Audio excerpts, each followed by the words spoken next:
Hey everyone, welcome back to your English fluency lesson. Now, today we are talking all about expressing possibilities and conditions, which sounds complicated, but it's not. Follow me. You'll see. Just relax. Let's take a look at our first sentence, which is, it might rain later.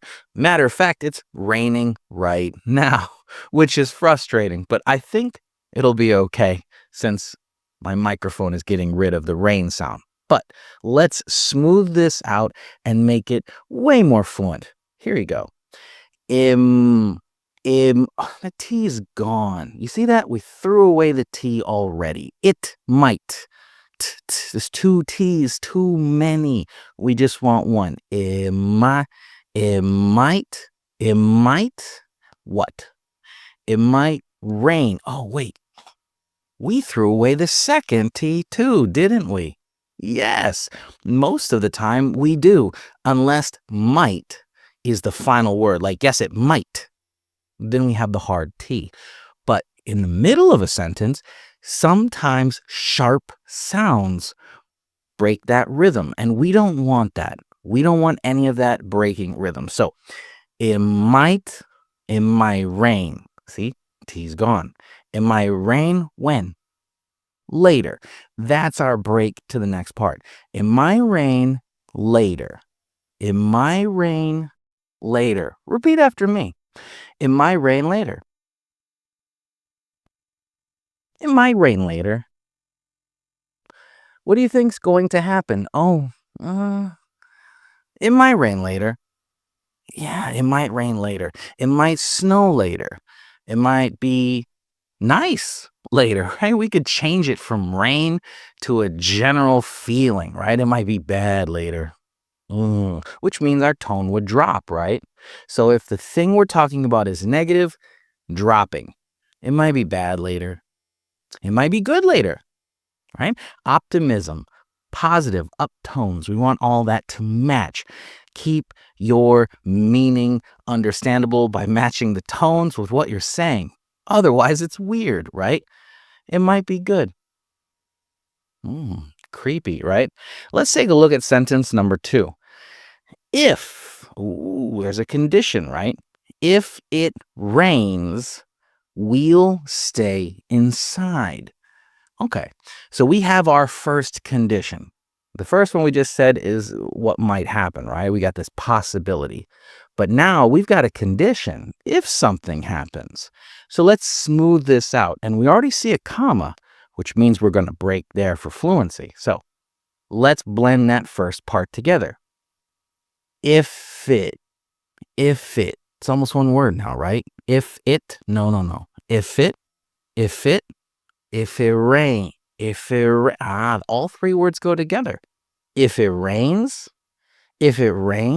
why did my tone go up just now?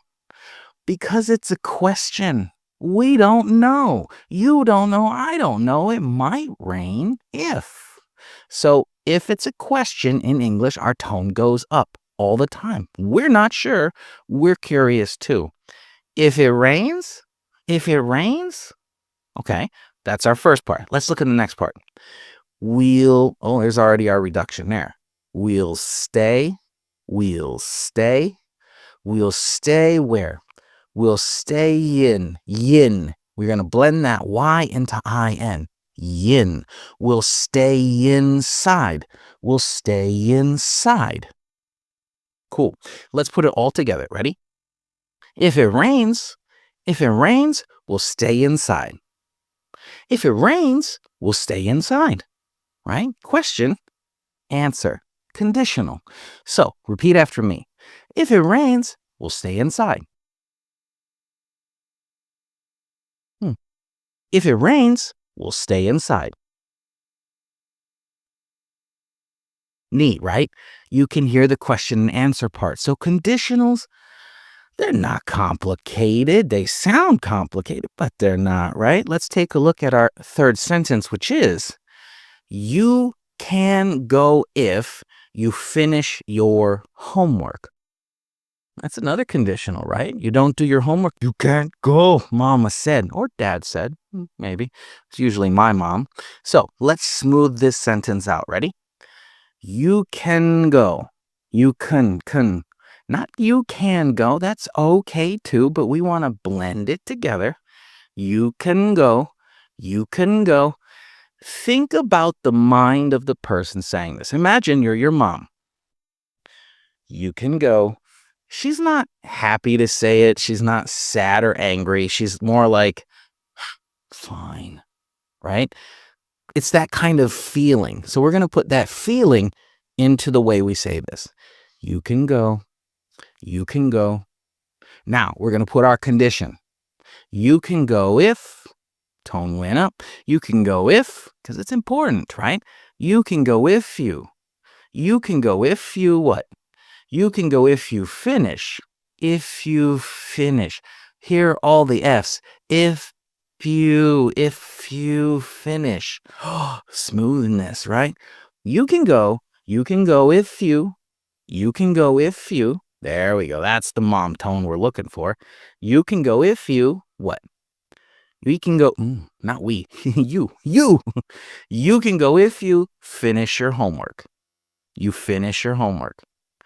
You can go if you finish your homework. There. You can go if you finish your homework. You can go if you finish your homework. We fell back down, right? That's the shape we want. You can go if you finish your homework. They all touch together, right?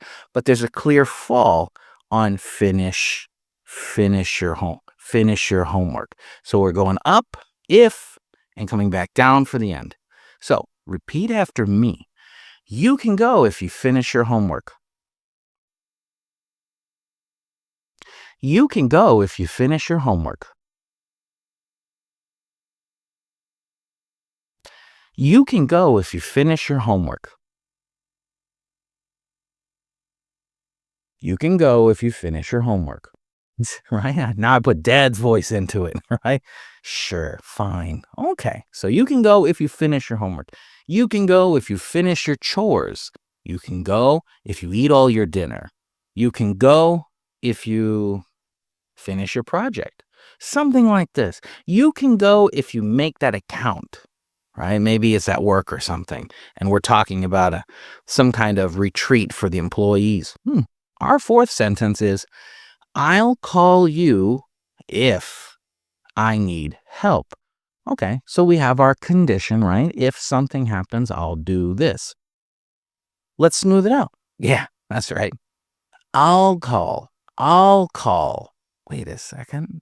Can we smooth that? Can we smush it? Think about that. We already have our reduction, so I'll call. I'll call. And we can't really put that together. So that's sound kind of gross, right?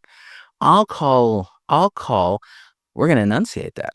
I'll call you. There's our blend. Okay. There has to be a blend, right? I'll call you. Now we have our condition, which stops us.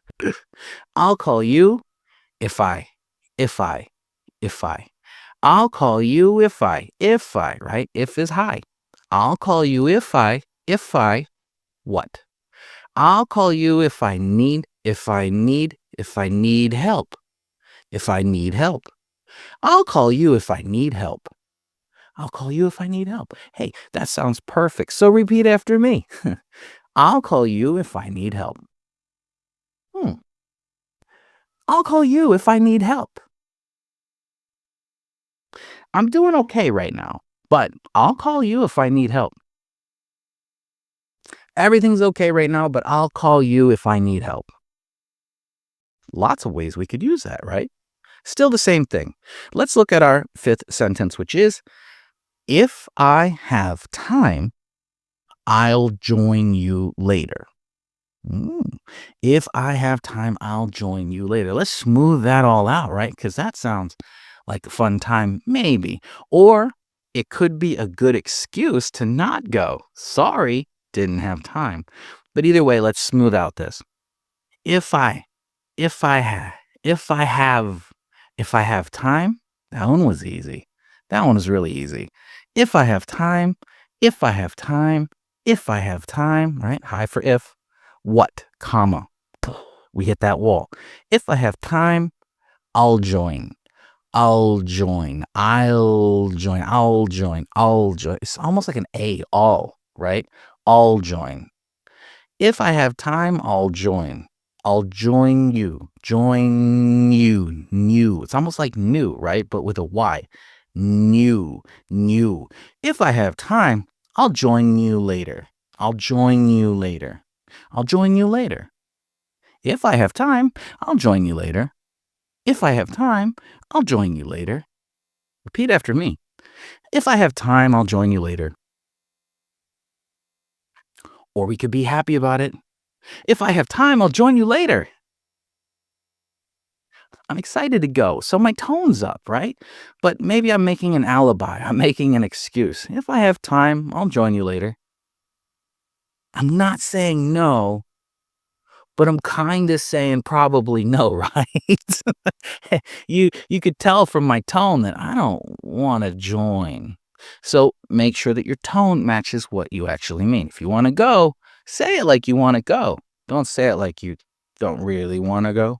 So let's take a look at our sixth sentence, which is, it could be difficult if we don't prepare. Now, isn't that true for everything in life? I think so. Most stuff I don't prepare for is kind of difficult. So let's smooth this out and make it nice and easy, right? It could. Wait, the T's gone. That's right. It could. That's really difficult to say unless you space it out. It could. Clean. Nice. We're not doing that. We're smoothing it. We're smoothing it. So throw that T away. It could. It could. Beautiful. Now, watch this next part. It could be. There's no D. We threw away the D because it could. That's too hard. We're not making music, okay? We're not making a beat. So we're not going to go okay? It could be. Throw away that D. Look how nice that was. It could be difficult. We want that D. That D is a good D. It could be difficult. Tone up. It could be difficult if. Okay? It could be difficult if we don't. If is high still, so that's okay. We don't have to run up if. We don't have to do that. Difficult. There's an L. It went up. Our tone is high already. Cool. So we're going to stay up there for if. It could be difficult. It could be difficult if. Difficult if. See, it's high up there. They're all together. So it could be difficult if we don't. If we don't. There's no T again. We don't need it. We don't need it. When we blend stuff together, the person who's listening can put that back in. We know what you're saying. Relax. If we don't prepare, that's it. If we don't prepare, coming from high up to down. If we don't prepare. Repeat after me. It could be difficult if we don't prepare. It could be difficult if we don't prepare. You know, it could be difficult if we don't prepare. Hey, that sounded really good too. It could be difficult if we don't prepare. But I'm preparing you. You're preparing with me. We're prepared. So English isn't going to be so difficult, is it? Now, I hope this lesson was easy for you. I hope you enjoyed it, and I'll see you for the next lesson, which is about talking about plans and intentions. Ooh, what are you going to do? Well, I hope you are intend to watch the next lesson with me, and I'll see you there. Goodbye.